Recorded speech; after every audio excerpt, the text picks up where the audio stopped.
वह दिन भी आएगा जिस दिन मिट्टी का कर्ज चुकाऊंगा। वह दिन भी आएगा जिस दिन मिट्टी का कर्ज चुकाऊंगा। शहीदी मिलेगी बड़ी शान से, शहीदी मिलेगी बड़ी शान से, और तिरंगे में लिपट कर घर जाऊंगा।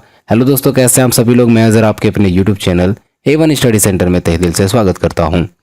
आपको पता होना चाहिए कि पूरे केंद्र में आंदोलन छिड़े हुए हैं, जगह जगह पर आंदोलन किए जा रहे हैं, जगह जगह रेलवे ट्रैकों को जलाया जा रहा है, और तो और बच्चे अपने अपने सपनों को लेकर आंदोलन कर रहे हैं। उनके सपनों को चकनाचूर किया गया है।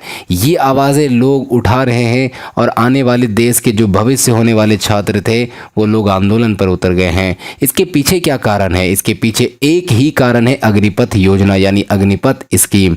क्या है अग्निपथ स्कीम, क्या है अग्निपथ योजना? इसको लेकर मैंने अपने यूट्यूब चैनल, इसी यूट्यूब चैनल पर अपलोड कर दिया है एक वीडियो, जिसमें से पूरे डिटेल्स को मैंने आपको बताया है कि अग्निपथ योजना क्या है, अग्निपथ योजना में कितनी सैलरी दी जाएगी, और कितने साल के लिए अग्निपथ योजना होगा, और उसके बाद कितने परसेंटेज को आप बच्चे जो होंगे उनको परमानेंट किया जाएगा, और कितने बच्चे को बाहर कर दिया जाएगा। आज इसकी वीडियो में मैं आपको बताने वाला हूं कि अग्निपथ योजना को लेकर आंदोलन हो रहे, उसी आंदोलन के दौरान सरकार ने, है ना, सरकार ने क्या किया है कि अग्निपथ योजना का जो वैकेंसी है उसका लिस्ट जारी कर दिया है। अब उसका एप्लीकेशन फॉर्म कैसे अप्लाई करोगे वो भी जारी कर दिया है। जैसा कि आप स्क्रीन पे देख पा रहे होंगे, यहाँ पर मैं अभी इंडियन आर्मी के ऑफिशियल वेबसाइट पर हूँ। दोस्तों, सबसे पहले आपको एक अपना वेब ब्राउज़र खोल लेना है, और ऐसा इसलिए क्योंकि आपको मैं बताने वाला हूं कि यहाँ पर किस तरीके से आप अग्निपथ योजना का फॉर्म एप्लीकेशन भरोगे, और कौन कौन से स्टेप्स होंगे, और आपको कौन सा डॉक्यूमेंट्स की ज़रूरत पड़ेगा, और क्या डिटेल्स बताई गई हैं। चलिए बने रहिए। अगर अभी तक से आपने हमारे चैनल को लाइक सब्सक्राइब नहीं किया तो सब्सक्राइब कर दें। दोस्तों, सबसे पहले आपको करना क्या है कि अपने मोबाइल या अपने लैपटॉप के गूगल क्रोम में या कोई भी आपके अपने वेब ब्राउज़र पे आपको उसको ओपन कर लेना है। ओपन करने के बाद, अभी मैं इंडियन आर्मी का ऑफिशियल वेबसाइट पर हूँ, तो मैं शुरू से बताता हूँ कि इसको करना कैसे है। आप सबसे पहले करोगे कि जैसे ही आपका वेब ब्राउज़र यानी गूगल क्रोम खुल जाएगा, आप इस प्लस बटन पर क्लिक करोगे। जैसे प्लस बटन पर क्लिक करोगे, आपके पास ऐसा इंटरफेस नजर आएगा। यहाँ पर क्लिक करने के बाद आप लिखेंगे इंडियन आर्मी। इंडियन आर्मी लिखने के बाद आप जस्ट क्लिक करेंगे। आपके पास जो सबसे पहला लिंक आएगा, यहाँ पर देख पाएंगे कि http://joinindianarmy.nic.in, इसी पे क्लिक करना है। ज्वाइन इंडियन आर्मी के लिंक पे क्लिक करने के बाद आपके पास इंटरफेस नज़र आएगा, जो उसका ऑफिशियल वेबसाइट है वो आपके सामने खुल जाएगा। थोड़ा सा नेटवर्क स्लो है, जिसके कारण ये खुलने में लेट लग रहा है। अब देखिए ऐसा खुल गया। यहाँ पर आपको एक कोड डालना है, जो कैप्चा आपका प्रोटेक्शन के लिए डालना पड़ता है। यहाँ पर मेरा कैप्चा है 8398106। मैं यहाँ पर जैसे इंटर करता हूँ, उसके बाद इंटर वेबसाइट पे क्लिक करेंगे। मेरा कैप्चा थोड़ा गलत है, मिला लेते हैं, 833 है ना। यहाँ पर हम लोगों ने गलत डाला है, एक और 3 होगा। उसके बाद हम लोग इंटर कर जाएंगे वेबसाइट पर। देखिएगा यहाँ पर इंटर आप पॉपअप डालने के बाद इसके ऑफिशियल वेबसाइट पर आ जाइएगा। नीचे थोड़ा सा स्लाइड करना है, और यहाँ पर देखिएगा नोटिफिकेशन आपको यहाँ पर पॉपअप देखिए, यहाँ रेड कलर का जो बार है, यहाँ पर देखिएगा ये जो नज़र आ रहा है ना, extension of date of appeal, यहीं पर आपको करने से हो जाना चाहिए, लेकिन नहीं, आपको यहाँ पर नीचे आ रहा है। देख लीजिए यहाँ पर अग्निवीर रैली एप्लीकेशन जो लिखा हुआ है, इस पर हम लोग क्लिक करेंगे, और यहाँ जैसे क्लिक करेंगे हम लोगों को नज़र आ जाएगा वो PDF जो जैसे खुलने वाला होगा। ठीक है, ये PDF आज ही अपलोड किया गया है। इसका डेट मैं आपको दिखा दूंगा कि कौन कौन से नोटिफिकेशन यहाँ पर जारी किए। मैं इसको जूम कर लेता हूँ। जूम करने के बाद मैं आपको बता देता हूँ कि यहाँ पर क्या दिए गए हैं। सबसे पहले आप देख पाएंगे यहाँ पर लिखा हुआ है recruitment rally notification, online registration is mandatory. ये जो कहा गया है कि जो आपको ऑनलाइन रजिस्ट्रेशन करना है वो काफ़ी आपको आवश्यक है। फिर कहा गया है कि all candidates to log into join Indian army website. आपका वेबसाइट का नाम है joinindianarmy.nic.in। Registration will be opened from July 2022 onwards by the respective AROs for Agniveer general duty, Agniveer technical, aviation और एम्यूटेशन जो एग्जामिनर होते हैं। उसके बाद Agniveer clerk store keeper technical, Agniveer tradesman जो 10th पास का होता है वो सब आपके निकाले जाएंगे। और एक है अग्निवीर ट्रेड्समैन 8 पास, जो बच्चे 8 तक ही अपना एग्जामिनेशन का अपना एजुकेशन लेवल रख पाए हैं वो भी अब भर पाएंगे। और यहाँ पर अग्निवीर ट्रेड्समैन का जो वैकेंसी है वो 8 पास का होगा as per the ARO rally schedule. सबसे पहले यहाँ पर क्या कहा गया कि रजिस्ट्रेशन बहुत ज़रूरी है, आपको रजिस्ट्रेशन करवाना पड़ेगा। नीचे चला आते हैं, यहाँ पर लिखा हुआ कुछ स्पेशल इंस्ट्रक्शन, कुछ आपको आवश्यक निर्देश दिए गए हैं। सबसे पहला क्या दिया गया सुनिएगा। The salient aspects of terms and conditions of the service of a person enrolled through the Agnipath scheme for a service in IA are mentioned succeeding paragraph। यानी जो भी आपके टर्म्स एंड कंडीशंस हैं जो सर्विस जो भी person service करेंगे उसके लिए नीचे दिया गया। सबसे पहला जो टर्म एंड कंडीशन है उसमें देखिएगा इनरोलमेंट का है। उसमें कहा गया है पहले पॉइंट पर कि candidates will B enrolled under army act 1950 for a service duration of 4 years. यहाँ पर कहा गया है कि जो भी बच्चे को इनरोल किया जाएगा, जो बच्चे यहाँ पर एडमिट होंगे, उसको जो सेवा देंगे, उसको आर्मी एक्ट 1950 के अनुसार जो सर्विस का ड्यूरेशन होगा, आपका जो कार्यकाल होगा, अवधि होगा जो आपका सर्विस देने का, वो 4 साल का होगा। जैसा कि आप जानते होंगे और सुनते आ रहे होंगे कि यहाँ पर जो आपका अग्निपथ है जिसमें अग्निवीर की नियुक्ति की जाएगी, उसमें जो आपका सर्विस का ड्यूरेशन होगा वो 4 सालों का होगा। दूसरे पॉइंट पे कहा गया है कि Agniveers so enrolled will be of subject to army act 1950 and will be liable to go where ordered by land, sea और एयर। कहा जाता है कि यहाँ पर अग्निवर में जो भी बच्चे को इनरोल किए जाएंगे वो आर्मी एक्ट 1950 के अनुसार क्या होगा कि उसको तीनों सेना, यानी जैसे कि आपका वायु सेना, एयर जो फोर्स होता है, सी फोर्स यानी आपका जल सेना की बात करें या थल सेना की बात करें, उसमें किसी में भी आपको ऑर्डर दिया जा सकता है ना। गो वेनेवर वेरेवर, जहाँ भी आप जाना चाहते चले जाएंगे। Agniveers enrolled under the scheme will not be able for any kind of pensions guarantee. देखिए अब यहाँ पर क्या है ना कि एक दिक्कत यहाँ यह है कि बच्चे आंदोलन पे उतरे इसलिए हैं क्योंकि यहाँ पर जो अग्निवीर्स होंगे जो इस स्कीम के अंतर्गत उसको चयन किया जाएगा, उसको किसी भी तरीके के है ना पेंशन नहीं दिया जाएगा या उसको कोई गारंटी नहीं दिया जाएगा। मतलब उसका रिटायरमेंट 4 साल के बाद जब आप रिटायर हो जाओगे तो आपको किसी तरीके के पेंशन नहीं दिए जाएंगे। ये एक थोड़ा सा गलत है। ऐसा इसलिए है क्योंकि अगर एक नेता एक दिन के लिए भी अगर एमएलए की सीट पे बैठ जाता है तो उसको पेंशन हमेशा के लिए मिलता रहता है। और ये जो युवा हैं, जो सेना है, जो देश के ज़मीन के लिए लड़ेंगे, कुर्बान होंगे, उनको 4 साल सेवा देने के बाद भी पेंशन की व्यवस्था नहीं होगी, ये थोड़ा गलत है ना। बात करते हैं सर्विस का। दूसरे टर्म एंड कंडीशन में service of Agniveers will commence from the date of enrolment. अब आपका जो डेट होगा यानी 4 साल का जो ड्यूरेशन होगा वो आपका जब डेट ऑफ ज्वाइनिंग होगा उसी दिन से गिना जाएगा। Agniveers would form distinct rank in the IA different from any other existing ranks. और जो भी होंगे अग्निवीर्स उसको अलग अलग रैंक दिया जाएगा। उसके बाद कहा जाता है leave uniform pay allowance during the service period of the 4 years will be governed by the orders and instruction in the respect of such individual issued by the government of India यानी GOI from time to time. यानी जो छुट्टियां होंगी, uniform होंगे या आपका salary पे allowance होगा, वो सिर्फ और सिर्फ जो 4 साल का होगा उसके अंतर्गत आपको दिया जाएगा। उसके बाद आपको किसी तरीके का कोई पे अलाउंस नहीं दिए जाएंगे। और यहाँ पर कहा गया है कि ये बढ़ते घटते रहेंगे और किसके अनुसार, जिस तरीके से सरकार आदेश देगी। Agniveers will be liable to assign any duty of organisational interest as decided from the time to time. अब अग्निवीर जो होंगे ना वो कोई भी किसी तरीके के आपके लिएबल जो होंगे, आपके जो योग्य ड्यूटी होंगे वो आप कर सकते हैं। Personal enrolment through Agniveers scheme will be required to undergo periodical medical checkups and physical written field test as governed by orders issued. अब यहाँ क्या कहता है कि जो भी अग्निवीर्स होंगे, जो अग्निवीर्स स्कीम के तहत आएंगे, उनको जरूरत होगा है ना अंडरगो पीरियोडिकल मेडिकल चेकअप्स और समय समय अंतराल पर आपको मेडिकल चेकअप करवाया जाएगा, फिजिकल टेस्ट लिया जाएगा, रिटर्न टेस्ट लिया जाएगा और फील्ड टेस्ट भी लिया जाएगा। जैसा कि आपका as the government of the order issued, यानी जो गवर्नमेंट जो इशू उठाई हुई है उसके ऑर्डर के अनुसार ये आपके लिए जाएंगे। तो याद रखिएगा कि जो भी इनरोलमेंट किए जाएंगे अग्निवीर्स का तो उनको मेडिकल चेकअप्स बार बार करवाए जाएंगे, समय समय अंतराल पर फिजिकल टेस्ट लिए जाएंगे, रिटर्न टेस्ट लिए जाएंगे। ठीक है, ये हमेशा होता है। Agniveers can be posted to any regiment unit and can be further transferred in the organisation interest. अब यहाँ पर क्या क्या है, जो अग्निवीर्स होंगे ना वो कहीं भी किसी भी जगह पर उसको भेजा जा सकता है। अब डिस्चार्ज की बात करते हैं। डिस्चार्ज कैसे होगा? All Agniveers will be discharge on the completion of the 4 years of the service. जितने भी अग्निवीर्स होंगे उनको 4 साल के बाद उसका जॉब छोड़ना पड़ेगा और उसको फिर से अपना गाँव लौटना पड़ेगा। On discharge after the completion of the 4 years, अग्निवीर्स will be paid a सेवा निधि पैकेज। अब जैसे ही आप 4 साल का रिटायरमेंट लोगे, आपका 4 साल के बाद कार्यकाल खत्म हो जाएगा, आपको एक सेवा निधि के तहत पैकेज दिया जाएगा। इसलिए दिया जाएगा तो ताकि आप इनेबल हो सके, है ना, return to the society for pursuing employment in the other sector. आप अलग अलग क्षेत्रों में आप काम कर सकते हो, है ना, अपना बिजनेस खड़ा कर सकते हो, उसके लिए आपको एक सेवा निधि दी जाएगी।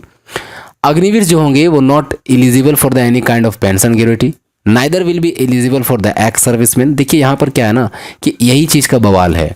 ECHS जो है, जो आपका हेल्थ स्कीम होता है कंट्रीब्यूटरी का, एक्स सर्विसमैन अगर होइएगा तो एक्स सर्विसमैन होने से क्या होता है ना कि आपका हेल्थ पूरा जीवन भर आपका हेल्थ फ्री हो जाता है, और उसके साथ साथ आपका कैंटीन स्टोर डिपार्टमेंट जो होता है CSD, इस तरीके के कोई भी फैसिलिटी आपको नहीं मिलेंगे, ये बेनिफिट मिलेंगे ही नहीं। तो यहाँ पर अब एक बात है ना कि अगर ऐसे फैसिलिटीज़ अगर इसको नहीं दिए जाते हैं तो सरकार कितने पैसे बचाएगी, कहाँ से पैसे बचाएगी, है ना। Agniveer will be barred from disclosing classified information gain during the service any unauthorised person to source under official secret act 1923। अगर अग्निवीर को वहाँ से भगा दिया जाएगा, है ना, रोक दिया जाएगा, उसका डिस्क्लोजिंग कर दिया जाएगा, अगर उसको किसी तरीके से उसका अनऑथराइज पर्सन अगर कोई भी अगर आपका गलती पाया जाता है तो आपको निकाला जा सकता है। तो यहाँ पर हम लोग बात कर रहे हैं कि किस तरीके से यहाँ पर आपका कौन कौन सा होगा, अग्निवीर को कितने दिन के लिए रखा जाएगा। अब थोड़ा सा नीचे आ जाते हैं, आपका जो एम्प्लॉयबिलिटी है, जो आपका जो नौकरी दिया जाएगा वो क्या होने वाला है, देखिएगा। Agniveer will be liable for the assigned any duty in the organisation interest as decided from the time to time. कहता है कि अग्निवीर को लेवल समझा जाएगा, है ना, और सरकार जिस तरीके से समय समय अनुसार उसको आदेश देगी। अब यहाँ पर ध्यान दीजिएगा, लीव, छुट्टी की बात करते हैं, छुट्टी की बात करते हैं। और हाँ, और एक चीज़ याद रखिएगा, यहाँ पर जो आपका अग्निवीर होंगे ना, उसको कहीं भी किसी भी रेजिमेंट में, भारत के किसी भी रेजिमेंट में भेजा जा सकता है, या तो आपका वो जाट रेजिमेंट हो, या सरदार रेजिमेंट हो, या तो आपका पंजाब रेजिमेंट हो, किसी भी रेजिमेंट में आपको भेजा जा सकता है। अब आती है छुट्टी की बात, लीव की। Grant of leave will be subject to exercise of the services, the following leave may be applicable for the Agniveer during the engagement period. देखिएगा, एनुअल लीव जो होगा वो अप टू 30 डेज होगा पर ईयर, यानी एक साल में आपको 30 दिन यानी एक महीने का छुट्टी दिया जाएगा। और कुछ सिक लीव होते हैं जो कि आपका अपने से लिया होता है कि आपका मेडिकल एडवाइस, अगर किसी तरीके से बीमार पड़ जाते हो तो आपको लीव मिलेगी, है ना। लेकिन अगर एनुअल लीव की बात करें, अगर सरकारी छुट्टी की बात करें तो आपका 30 दिन होगा, आपका साल भर में पर ईयर आपको 30 दिन का ही छुट्टी मिलेगा। पे अलावेंस की बात करें, आपको पैसा कितना मिलेगा, तो मैं आपको बता दूं कि जो पे अलावेंस दी जाएगी वो अब फर्स्ट ईयर आपको क्या दिया जाएगा, 30,000 रुपया, ठीक है। जैसे ही दूसरा साल हो जाएगा आपका 3,000 रुपया और बढ़ेगा, यानी 33,000 रुपया हो जाएगा। थर्ड साल आ जाइएगा तो आपको 36,500 और चौथे साल में आपको 40,000 रुपया मिलेगा, ठीक है। और उसके साथ साथ आपको एप्लीकेबल अलाउंसेस भी मिलेंगी। यहाँ पर ध्यान रखिएगा, from the above the package 30% will be the compulsory deposited every month in the corpus which be matched on the GOI and government of India. Balance amount less the corpus contribution will be in the hand component, यानी 30% आपका हमेशा यहाँ पर आपको क्या करना होगा, deposited करना पड़ेगा हर महीना। अब यहाँ पर देखिएगा सेवा निधि पैकेज। सेवा निधि पैकेज क्या है, जैसे 4 साल आपका खत्म हो जाता है ना, तो आप अलग अलग सेक्टर में अपना बिजनेस खड़ा कर सकते हो, इसलिए सरकार वहाँ पर आपको पैसा देगी। On discharge eight 4 years the corpus 5.02 lakh will be matched by the GOI। An amount of 10.04 lakh and accrued interest will be given to the Agniveer, यानी लगभग आपको 10 लाख रुपया दिया जाएगा। In case of Agniveers who are subsequently selected in the enrollment in the IA as a regular cadre, the Seva Nidhi package to be paid to them will comprise only their contribution including accrued interest thereon. In case of Agniveers existing service before the end of the engagement period, on their on request, the individual Seva Nidhi package accumulated as on the date will be paid by the applicable rate of the interest. In cases no government contribution of the Seva Nidhi package will be entitled, the Seva Nidhi will be exempted from the income tax. अब कहता क्या है ना कि ऐसे बच्चे, कहा गया कि जो 25% बच्चों को जो परमानेंट दिया जाएगा, यानी अगर आप 75% बच्चों में नहीं हो, अगर आप 75 छोड़ के 25% के बच्चे हो और आपको अगर परमानेंट जॉब दिया जाता है तो उस समय आपका सेवा निधि जो होगा वो आगे के लिए रख दिया जाएगा, आपको उस समय नहीं दिया जाएगा। जब आपका रिटायरमेंट होगा उस समय आपको दिया जाएगा, लेकिन उसमें इनकम टैक्स भी आपका लगेगा, है ना। और क्या होता है ना कि इस जगह पर आपको एग्जेम्प्टेड किया जाएगा इनकम टैक्स से, यानी आपको इनकम टैक्स नहीं देना पड़ेगा, ठीक है। आपकी जो पैसा होगा सेवा निधि का वो रख दिया जाएगा, लगभग 10.4 है ना 04 लाख जो रुपीज़ है वो आपको रख दिए जाएंगे। अब पेमेंट मॉडलिटी की बात करें, जो सेवा निधि पैकेज होगा कैसे दिया जाएगा। 2 options to receive Seva Nidhi package will be provided to each Agniveer. with an aim to provide financial loans for self-employment, entrepreneurship through a bank guarantee and also meet immediate accidental expenses। और आपको बता देते यहाँ पर आपको जो सेवा निधि package दिया जाएगा ना, वो आपको एक लोन की तरह दिया जाएगा, फाइनेंशियल लोन्स की तरह दिया जाएगा। अब देखिए यहाँ पर एक बात क्लियर कर दिया कि आपको लोन मिलेगा, ठीक है। अब अलाउंसेस की बात करें, the Agniveer pay is a composite package and will not be eligible then the dearness allowance and the military scheme pay. He will get applicable risk and hardship ration, dress and travel allowance as decided by the government of India from time to time। यानी इन लोगों को अलग अलग risk और hardship करने के ration और dress ये वगैरह दिए जाएंगे, है ना, जिस तरीके नॉर्मल दिए जाते हैं। Agniveers will be exempted from making any contribution in armed forms, personal provident fund जिसको हम लोग PPF कहते हैं, और एनी अदर प्रोविडेंट फंड। यानी यहाँ पर देखिएगा अग्निवीर्स को अछूता रखा जाएगा कि आपको कोई भी PPF फंड से, यानी जो आर्म फोर्स को एक स्पेशल तरीके के फंड दिए जाते हैं, उससे आपको अछूता कर दिया गया है, ठीक है। There shall be no entitlement towards gratuity यानी pensionary benefits for the Agniveers enrolled through the scheme. यानी इस स्कीम के तहत जो भी आएंगे उसको कोई भी तरीके का पेंशन नहीं दिया जाएगा। अब यहाँ पर ध्यान दीजिएगा, लाइफ इंश्योरेंस कवर किया जाएगा। Agniveers will be provided non-contributory life insurance up to 48 lakh for the duration of their engagement period and they will not be eligible for the Army Group Insurance Fund जिसको AGIF कहते हैं। यानी आपको 48 लाख रुपए का insurance cover करवाया जाएगा। अब यहाँ पर टर्मिनेशन की बात करें कि अगर आपको निकालने की बात हो या आपका रिलीज ऑफ सर्विस, अगर सर्विस से निकालने की बात हो तो वो क्या हो सकता है, तो ध्यान दीजिएगा, the maximum period of the Agniveers will be as in para 2 यानी 4 साल का वहाँ पर बता दिया गया है। Release at a town request prior to completion of the terms of engagement of Agniveers is not permitted. However in most exceptional cases personnel enrolment under this scheme may be release if sanctioned by the competent authority. कहता है कि अगर किसी तरीके से आप में गलतियां पाई जाती है, अगर आप कानून के विरुद्ध अगर अवैध पाए जाते हैं, तो आपको रिलीज कर दिया जाएगा आपके सर्विस से। अब यहाँ पर आते हैं कि यहाँ पर आपको किस तरीके से बेनिफिट्स मिलने वाले हैं। यहाँ पर सबसे पहले तो आपको सेवा निधि पैकेज दिया जाएगा जो कि आपका 4 साल कंप्लीट होने के बाद है। फिर आपको अग्निवीर स्किल सर्टिफिकेट दिया जाएगा, 4 साल जैसे कंप्लीट हो जाएगा आपको एक स्किल सर्टिफिकेट दिया जाएगा। उसके बाद आपको क्लास 12th का certificate. Agniveer who have been enrolled after qualifying class 10th a certificate for 12th will be given a completion of the 4 years engagement period based on skills attained, detail the instruction shall be issued। अब ध्यान दीजिए, जो भी services होंगे, अगर कोई बच्चे 10th class pass करके अगर आप गए हैं और आप जब वहाँ 4 साल की सेवा देंगे तो आपको 2 साल का ग्रेजुएशन का सर्टिफिकेट दिया जाएगा। अब यहाँ इसका प्रोसीजर क्या है, आप ऑनलाइन रजिस्ट्रेशन करने का क्या प्रोसीजर है, यही पे हम लोग का मुद्दा था ये वीडियो बनाने का। अब यहाँ पर हम लोग बात करते हैं कैसे करना है। All candidates to be log in join Indian army .nic.in। सबसे पहले आपको जाना है ज्वाइन इंडियन आर्मी .nic.in पर और अपने स्टेटस एलिजिबिलिटी को चेक करना है। Online registration submission of the comments from इतना टू इतना, यहाँ पर डेट्स रखा गया है, आपका डेट निकाल दिया जाएगा बहुत जल्द, अभी आया नहीं है। Candidates will log in after इतना, यानी डेट लिखा रहेगा यहाँ पर, and take print out of their admit card which they will carry और टू रैली साइट। यानी आपको एग्जामिनेशन के लिए जो आपको एडमिट कार्ड लिया जाना होगा, आप रैली साइट के वहाँ से डाउनलोड कर सकते हैं। Candidates will be allowed to participate in the rally if they produce admit card. और अब आपको उस रैली में यानी परीक्षा जो होगा उसमें आपको तभी भाग होने दिया जाएगा जब आप एडमिट कार्ड लेके जाओगे। Affidavit for the details duly attested by the notary and as per format given in the apex। अब ध्यान दीजिए, एफिडेविट पे आपको डिटेल्स में बनाना होगा, आपको अटेस्टेड करवाना पड़ेगा कि हाँ हम आपको रैली के लिए जा रहे हैं। Army recruitment rally under the Agnipath scheme will be held at, यहाँ पर डेट दिया जाएगा। एडमिट कार्ड भी आपका एक इस डेट को निकाला जाएगा, भी यहाँ खाली छोड़ा गया है। अब यहाँ पर आते हैं कि हम लोग को कौन कौन सा पोस्ट निकाला गया है, इसमें कौन कौन से पोस्ट यहाँ पर अप्लाई करने होंगे। सबसे पहला जो कैटेगरी है वो अग्निवीर जनरल ड्यूटी का है, जिसको हम लोग GD कहते हैं, ये ऑल आर्म्स का है। इसके लिए आपको एजुकेशन एलिजिबिलिटी क्या होगा, आप क्लास 10th पास करोगे, आपका मैट्रिक में 45% होना चाहिए, और तो और for board following the grading system minimum D grade होना चाहिए, यानी 33% से 40% तक होना चाहिए। अब आते हैं सर यहाँ पर एज की बात करें तो 17.5 से 23 साल तक का होगा। 17.5 से 21 था, अब 2 साल बढ़ा दिया गया है, यानी 17.5 से आपका 23 साल तक का एज लिमिट दिया गया है। दूसरी बात करें हम लोग आपका कैटेगरी का, तो अग्निवीर का टेक्निकल आता है, यहाँ पर आपको 10+2 होना चाहिए, और इंटरमीडिएट आपका साइंस से होना चाहिए, जहाँ पर आपका पीसीएम होगा यानी फिजिक्स केमिस्ट्री मैथ होगा, और इंग्लिश विथ 50% मार्क्स होंगे आपके, ठीक है। और ये भी 17.5 से 23 साल तक का होगा।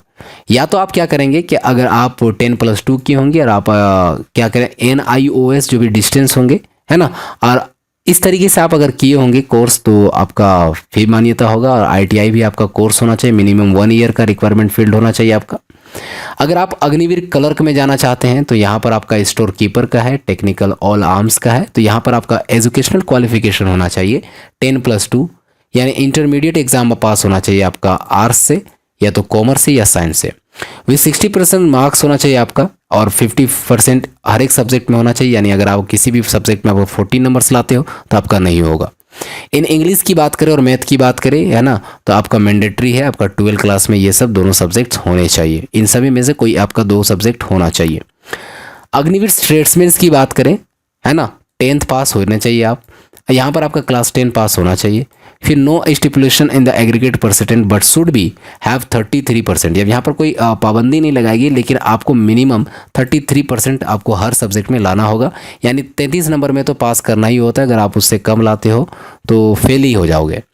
अग्निवीर ट्रेड्समैन की बात करें तो यहाँ पर क्लास 8 आपका पास होना चाहिए, और आपका यहाँ पर 33% हर सब्जेक्ट में आना चाहिए। एज की बात करें तो सब में लगभग सेम है, 17.5 से लेकर 23 तक का है। नोट में एक बात बताई गई है कि the upper age limit has been relax from 21 to 23, यानी आपका पहले 21 साल तक था, वो 23 साल तक कर दिया गया है, on the one time measure to the recruitment year 2022 to 2023, ठीक है। ये 22 से 23 तक के लिए आपका 23 साल तक कर दिया गया है।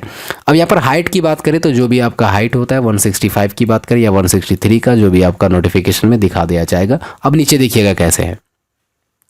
अगर हम लोग एज रिलैक्सेशन की बात करें, आपको कितने का दिया जाएगा फिजिकल स्टैंडर्ड के लिए, तो जो भी आपका एक्स सर्विसमैन के बेटे हैं या वार में अगर कोई बेवा हो गई उसके अगर बेटे हैं, तो उन लोगों को 2 सेंटीमीटर का एज आपका हाइट रिलैक्सेशन दिया जाएगा, और उसके साथ साथ आपका 1 सेंटीमीटर आपका रिलैक्सेशन दिया जाएगा, और 2 kg आपका कम होना चलेगा, ठीक है। अब यहाँ पर बात करें हम लोग नीचे पर स्पेशल स्टैंडर्ड्स, फिजिकल स्टैंडर्ड जो एज एप्लीकेबल होगा। अब यहाँ पर देखिए आपको FTP करना है, यानी PFT जो होगा आपका फिजिकल फिटनेस टेस्ट होगा, वो किस तरीके से होगा। आपको 1.6 किलोमीटर दौड़ना है, उसके बाद बीम जो पुल अप आपको पुल अप्स करना है। अब वो कितना करना है देखिएगा, उसमें से 9 फीट आपका डिच करना है, ठीक है, और जिग बैलेंस आपको भी करना पड़ेगा। अब यहाँ पर ग्रुप 1 की बात करें, ग्रुप 2 की बात करें, तो देखिए ग्रुप 1 जो होगा up to till 5 minutes 30 second, यानी आपको 5.5 मिनट में, है ना, आपको 60 मार्क्स लाने हैं, और 10 मार्क्स का टोटल 60 मार्क्स का एग्जाम होगा, उसमें से 10 मार्क्स जो होगा आपका पुल अप्स का होगा, है ना, और आपको मार्क्स 40 मार्क्स का आपका यहाँ पर नीड टू क्वालिफाई करना होगा, है ना, 40 नंबर आपको लाने होंगे। इसके साथ साथ देखिए ग्रुप 2 होगा, वहाँ पर 5 मिनट 30 सेकेंड 31 सेकेंड का दिया जाएगा या 45 सेकेंड का दिया जाएगा, यहाँ पर आपको 48 मार्क्स का होगा। इस तरीके से डिवीजन यहाँ पर किए गए हैं मार्क्स को, आप जरा गौर से देखिएगा। अब यहाँ पर फिजिकल मेजरमेंट की बात करें तो जो भी आपका फिजिकल स्टैंडर्ड का जो आपका क्राइटेरिया है उसके अनुसार ही होगा, जो आपको पहले नॉर्मल होता था। अब यहाँ पर हम लोग मेडिकल टेस्ट की बात करें, as per the laid down the medical standard of the related site unfit candidates will be referred MH for the specialist review. अगर अनफिट पाए जाएंगे तो आपको रिव्यू के लिए भेजा जाएगा, और ऐसे कैंडिडेट्स को रिपोर्ट करना होगा, है ना, और आपको मिलिट्री हॉस्पिटलिटी जो होगा, है ना, वहाँ पर आपको 14 दिन के अंदर आपको आना होगा, और आपको फिर से रीचेक करवाना पड़ेगा।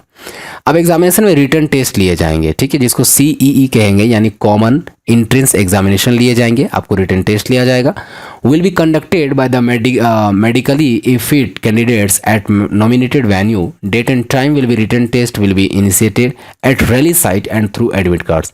सबसे पहले तो आपको यहाँ पर फिजिकल टेस्ट होगा, यानी आप जो भी फिजिकल टेस्ट में मेडिकली फिट होंगे ऐसे ही बच्चों को एग्जाम में बैठा दिया जाएगा। Admit card for the CCE, यानी आपका ये जो CC का मतलब है तो कॉमन एंट्रेंस एग्जाम, इसके लिए आपको फिट जो कैंडिडेट्स होंगे will be issued at a rally site itself, और आप वहाँ से अपने खुद से एडमिट कार्ड निकाल सकते हो। Admit card for the CEE for the review fit cases will be issued after getting medically fit by the concerned specialist या specialist at MH। यानी आपको स्पेशलिस्ट जो सरकारी डॉक्टर होंगे वहाँ से आपको फिटनेस का चेक करवाना होगा और वहाँ से आपको एक सर्टिफिकेट ले जाना होगा। Candidates are required to bring following document certificate. आपको कौन कौन सा ले जाना होगा? सबसे पहले आपको एक एडमिट कार्ड ले जाना है और वो होगा लेजर प्रिंटर से आपका गुड क्वालिटी पेपर का निकला होना चाहिए, उसमें कोई मुड़ा हुआ यानी आपका मुड़ा हुआ नहीं होना चाहिए। उसके बाद आपका फोटोग्राफ आपको 20 पीस ले जाना है, यानी 20 पीस आपको ले जाना है अनअटेस्टेड, उसमें कोई साइन उन नहीं करना है और वो कलर फोटोग्राफ्स होना चाहिए आपका और एक अच्छी क्वालिटी का फोटोग्राफिक पेपर पे होना चाहिए। और बैकग्राउंड जो होगा वो आपका ब्लू नहीं व्हाइट बैकग्राउंड होगा, not more than the 3 month और आपका 3 महीने से ज़्यादा का पुराना नहीं होना चाहिए, है ना। उसके बाद कहता है यहाँ पर कि विल नॉट बी एक्सेप्टेड, अगर ऐसा नहीं होगा तो आपको एक्सेप्ट नहीं किया जाएगा। Photographs must be with a proper hair cut, और आपका बाल अच्छे से कटवा लीजिए क्योंकि आप एक डिसिप्लिन मैनर में आप जाने वाले हो। यहाँ पर डिसिप्लिन, सेक्रीफाइस, आपका हार्ड वर्किंग सब होता है, इसलिए आपको बाल को कटा लेना है। क्लीन सेव, और आपको जो आपका सेविंग होगा वो यहाँ पूरा का पूरा मूंछ और दाढ़ी पूरा हटा देना है सर, सिख को छोड़ करके, है ना, बाकी सबको दाढ़ी वगैरह हटा देना है। अब एजुकेशनल सर्टिफिकेट्स की बात करें आपको क्या क्या लगेगा, तो आपको बता दें कि जो भी स्कूल, कॉलेज, बोर्ड, यूनिवर्सिटी के जब वो मैट्रिक, इंटरमीडिएट के होंगे सबके सर्टिफिकेट आपके हार्ड कॉपी लगेंगे। प्रोविजनल सर्टिफिकेट होगा आपका, वो भी लगेगा आपका, है ना। और उसके साथ साथ candidates with matric certificate from open school, यानी जो आपका NIOS जो भी होता है आपका डिस्टेंस आपका, उसका लिविंग सर्टिफिकेट आपको चाहिए। List of educational board recognized by the state governments, है ना, और आपको चाहिए कि आप कौन कौन से बोर्ड से किए उसका लिस्ट एक चाहिए। फिर आपको डोमिसाइल चाहिए यानी स्थानीय निवासी चाहिए आपको। कास्ट सर्टिफिकेट चाहिए, और कास्ट सर्टिफिकेट्स या ये सब आपका डोमिसाइल जो है ये आपका कहाँ से होना चाहिए, इसमें देखिए या ध्यान दीजिएगा, domicile certificate with photograph issued by, और उसमें फ़ोटो भी होना चाहिए, ठीक है। और उसके साथ साथ कास्ट सर्टिफिकेट आपका होना चाहिए, उसमें भी फ़ोटो होना चाहिए आपका। रिलीजन कास्ट सर्टिफिकेट, जैसे कि हिंदू, मुस्लिम जो भी हैं, क्रिश्चियन है, उसको आपको देना पड़ेगा।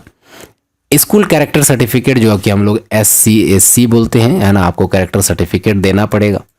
इसके साथ साथ कैरेक्टर सर्टिफिकेट आपका कॉलेज वगैरह का वो 6 मंथ्स का ही होना चाहिए। अनमेरिड होने चाहिए आपका, शादीशुदा नहीं होना चाहिए। अगर आप अनमेरिड कैरेक्टर सर्टिफिकेट्स होना चाहिए आपका लेस देन 21 ईयर्स का। अब उसके बाद बात करते हैं हम लोग रिलेशनशिप सर्टिफिकेट का। आपको candidates are required to produce the following documents. Relationship certificates issued from the respective record office only duly sign to record officer with the personal number, rank, name and particular of the record officer. अगर आप जब यहाँ पर form भरोगे तो वहाँ पर आपको relationship पूछा जाएगा, अगर रिलेशनशिप है तो आपको उसके रिलेटेड डॉक्यूमेंट्स आपको देने पड़ेंगे। इसके साथ साथ अब यहाँ पर आ जाते हैं NCC जो किए हुए बच्चे हैं उन लोगों के लिए क्या है, तो NCC ABC सर्टिफिकेट जो होगा या रिपब्लिक डे परेड जो सर्टिफिकेट मिले होंगे, है ना, उसमें फोटोग्राफ्स होना चाहिए और हाँ वो खुद अटेस्टेड होना चाहिए और वो एक अच्छी जगह एक अथॉरिटी से निकला हुआ होना चाहिए, यानी आपका एफिलेटेड स्कूल वगैरह से आपको मिलना चाहिए। स्पोर्ट्स सर्टिफिकेट्स होगा तो आपको और छूट दी जाएगी, इसको आप ध्यान दीजिएगा। अब यहाँ ध्यान दीजिएगा कि आपको यहाँ पर करना क्या है। यहाँ पर देखिएगा बोनस मार्क्स मिलेगा आपको, जो CEE एग्ज़ाम है, जो कॉमन एंट्रेंस एग्ज़ाम है, उसमें आपको बोनस मार्क्स मिलेगा। अगर आप किसी सर्विसमैन जो एक्स सर्विसमैन है उसके अगर बेटे हैं तो आपको 20 मार्क्स बोनस मिलेगा, ठीक है। और अगर आप window of differs who have died in the hardness, अगर किसी भी परिस्थिति में अगर देश की सेवा में अगर उसकी ज़िंदगी गई है तो उसको भी 20 मार्क्स का छूट दिया जाएगा। जो NCC सर्टिफिकेट होंगे ए कैटेगरी के होंगे उसको 5 मार्क्स का दिया जाएगा, जो B सर्टिफिकेट होगा उसको 10 मार्क्स का दिया जाएगा। इस तरीके से NCC C को 15 मार्क्स का दिया जाएगा, है ना। और NCC C सर्टिफिकेट होगा उसको एग्जेम्प्टेड फ्रॉम CE, यानी अगर C ग्रेड का सर्टिफिकेट है तो आपको एग्ज़ाम नहीं लिया जाएगा, डायरेक्ट आपको अग्निवीर GD का बन सकते हैं या आपको जो भी टैक्स डिपार्टमेंट होगा उसका आप बन सकते हो, जॉब ले सकते हो, आपको एग्ज़ाम देने की ज़रूरत नहीं है। अब यहाँ ध्यान दीजिएगा, बहुत सारे हैं, इसको आप पढ़ लीजिएगा, PDF में आपको दे दूँगा। अब यहाँ पर कैसे कैसे डॉक्यूमेंट्स आपको लेने हैं सब कुछ यहाँ पर दिया हुआ है, आप देख लीजिएगा कितने KB का फ़ोटो होना चाहिए। और जब ऑनलाइन एप्लीकेशन आ जाएगा तो उसके लिए मैं आपको वीडियो बना दूंगा और वहाँ पर मैं आपको बता दूंगा कि किस तरीके से आपको फॉर्म को भरना है और भर के मैं एक दिखा दूंगा। और यहाँ ध्यान दीजिएगा, list of school EDN BDS जो भी है आपके स्कूल जो है उसका एक आपका लिस्ट दिया गया है। चेन्नई, जलंधरपुर, कोलकाता, लखनऊ, पुणे, है ना, शिलोंग, हर जगह पर इसका स्कूल से वो दिए गए हैं। यहाँ पर आपका एफिडेविट जो बनेगा उसका एक फॉर्मेट दिया गया है, इन सभी को आप देख लीजिएगा, है ना।